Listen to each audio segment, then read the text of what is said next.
Assalamualaikum warahmatullahi wabarakatuh.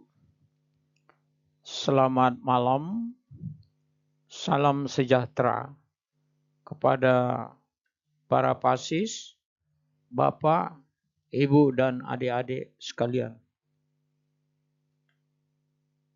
Dalam mempelajari Ship Construction and Stability, pertemuan yang ke-6 akan kita bicarakan tentang apa yang disebut dengan indikator 6.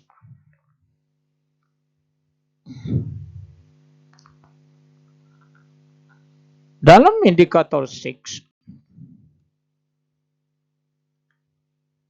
kita akan membicarakan surface in dry dock. Kalau kita berbicara dan menelaah dari dua kalimat tersebut, surface and dry dock. Nah, survei tersebut ada yang disebut dengan annual survey, ada yang disebut dengan 2.5 year survey, dan ada yang dinamakan 5 year survey atau intermediate. Tapi di dalam hal ini kita akan membicarakan survei. Survei itu adalah pekerjaannya, surveyor adalah orangnya. Saya telah menemukan beberapa surveyor, terutama pada survei-survei yang telah kualitasnya tidak diragukan, seperti Lloyd Register, American Bureau Service, ada juga yang dinamakan NK Jepang, ada juga yang dinamakan Rina Class atau Italy. Itu adalah bermacam-macam antara lain daripada surveyor. Tentu kita membicarakan Anda supaya paham juga, ada yang dinamakan dengan International Survey Association yang telah disahkan oleh IMO. Jadi International Association Surveyor itu telah disahkan yang terakhir 2010. Tidak ada namanya yang dinamakan BKI. Saya pun tidak mengerti apa sebab dan musababnya. Dan 2020 Biro Klasifikasi Indonesia, kalau saya tidak benar, telah masuk di dalam International Association Survey. Mari kita bahas yang dinamakan survei, terutama pada kapal passenger. Kapal passenger itu compulsory to be going to the dry dock annually, except the passenger ship, 2.5 years to be proceed to dry dock. The question is, why the passenger ship proceeding compulsory annually to the dry dock? Because the passenger ship carrying off the human or passengers.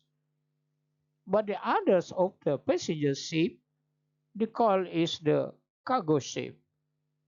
That means cargo ship carrying except is the human or passenger.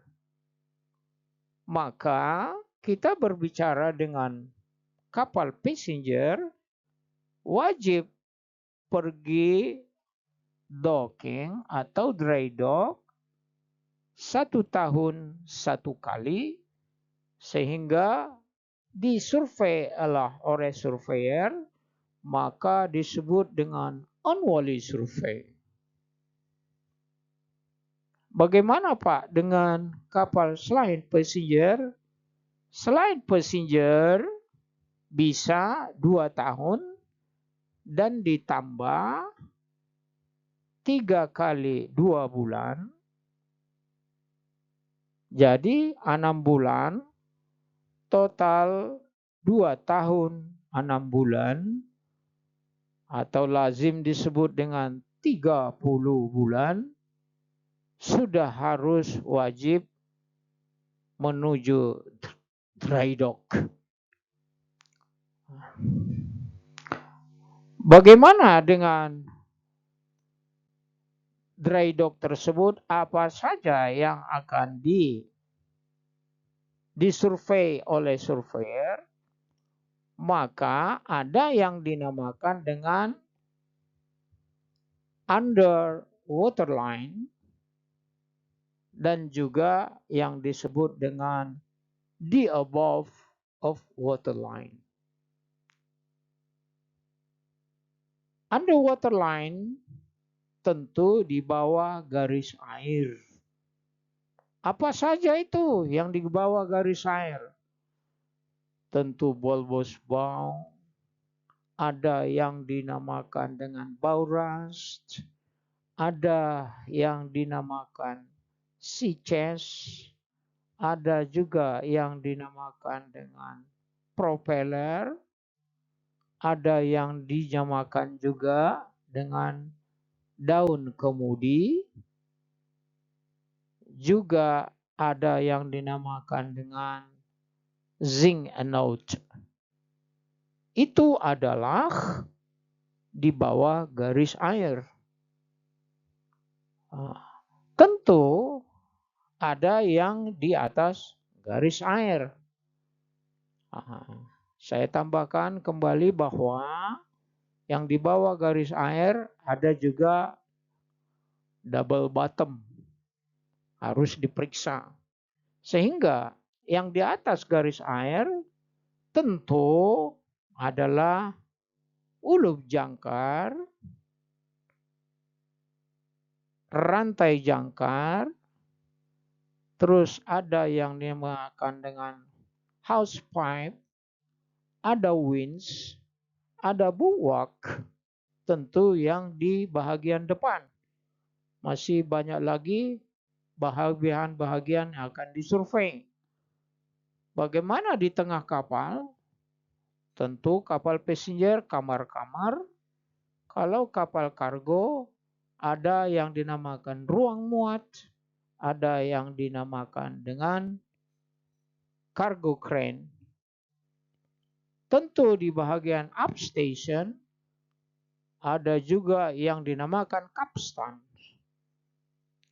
Ada juga yang dinamakan dengan roller, ada bollard, dan ada di atas situ adalah oil box.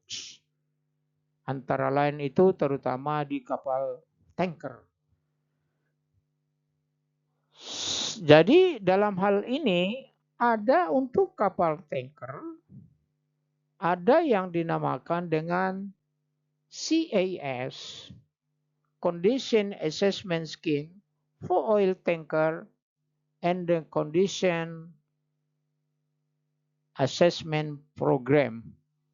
Ada yang dinamakan dengan CAS, ada yang dinamakan CAP.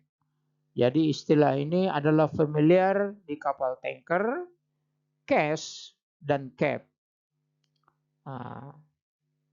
Terus apa saja lagi yang diperiksa di situ?